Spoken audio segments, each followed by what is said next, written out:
حضور وہ ہمارے کچھ لڑکوں میں نظر آتا ہے، خاص طور پہ اطفال میں، لیکن خدا میں بھی، کہ وہ مغربی معاشرے سے متاثر ہو جاتے ہیں. وہ ان کی جو بات چیت ہے، جو چال چلن ہے، وہ ادھر کے لڑکوں جیسی ہو جاتی ہے. ان کی زبان بھی گندی ہو جاتی ہے کبھی کبھار.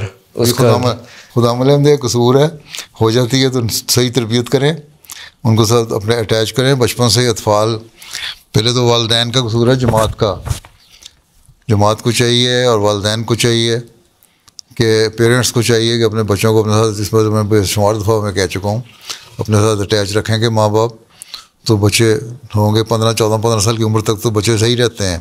جوانی میں جب جاتے ہیں تو جب داڑھی نکل آتی ہے پھر کہتے ہیں ہم انڈیپینڈنٹ ہو گئے. Now we are 18 years of age. So کسی اور کو ہماری عمل پہ دخل اندازی نہیں کرنی چاہیے. تو یہ چیزیں تو ہیں تربیت کی. 15 سال تک تربیت ہوتی ہے اطفال الحمدیہ کی. بڑے ہو کے بھی اٹیچ رکھیں، پھر ماں باپ کو رکھیں.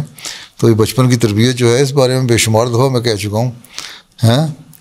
وہ نکال کے چھوٹے چھوٹے حوالے، حدیث کے حوالے، قرآن کے حوالے، مسلموں کے حوالے، خلفاء کے حوالے بچوں کی تربیت کرنے کے لیے دیا کرو. خدا الحمدیہ میں چھوٹے چھوٹے کلپس نکال کے دیا کرو سوشل میڈیا پہ. اپنا جو ویب سائٹ بنائی ہے خدا الحمدیہ میں، تاکہ وہ اٹیچ رہیں جماعت کے ساتھ.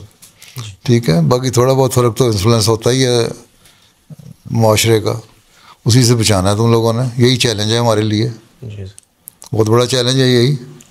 ٹھیک ہے. اتنے بڑے بیٹھے ہو ماشاء اللہ، تو سارے اس چیلنج کو قبول کرو. ٹھیک. جی سر، جزاک اللہ.